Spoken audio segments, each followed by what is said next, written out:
Bienvenue dans le deuxième épisode de la série consacrée à Isamim. Maintenant, l'auteur va nous présenter en quelques mots les coulisses de la création de ses romans. Au départ, j'écris.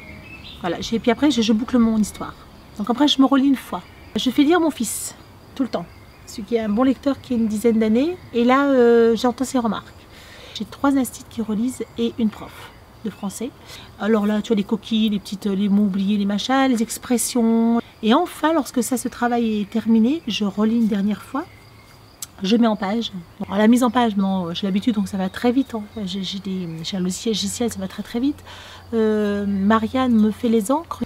Et son mari fait les beaux-arts également. Il travaille dans l'illustration jeunesse aussi. Et lui, il fait les couvertures. Donc, il lit les textes. Et si le texte lui plaît, il adhère. Donc là, ça fait la 3e fois qu'il adhère.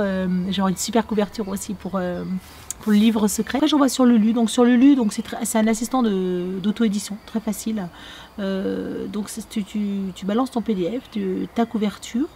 Et après, par contre, je commande un seul exemplaire et je regarde. Donc parfois, là, il manque une page au départ parce que voilà, il y a des petites astuces à savoir que c'est pas des feuilles, c'est pas des pages, mais ce sont des feuilles sur Lulu. Donc il faut que tu comptes voilà, tes pages paires, impaires, etc. Et après, donc puis des fois tu te dis mince, la couverture je l'ai pas mise correctement, on voit pas le nom, derrière on voit pas les illustrateurs. Enfin, il y a plein de petites choses comme ça.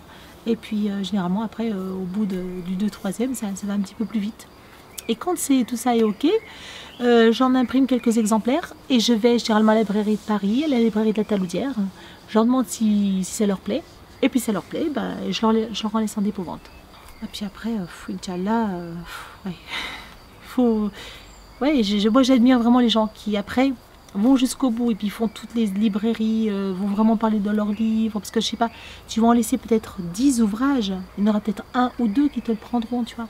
Quand tu as un pied dans les grandes maisons d'édition, l'avantage c'est que tout ce travail de distribution, c'est fait quoi. Si tu rencontres la bonne personne au bon moment, et le chemin est tout tracé, et puis si tu ne rencontres pas, c'est ça ce qui est difficile dans cette passion-là, c'est que quand tu ne rencontres pas, on a tendance forcément à se décourager en disant non ça va pas, je suis pas faite pour ça et tout ça.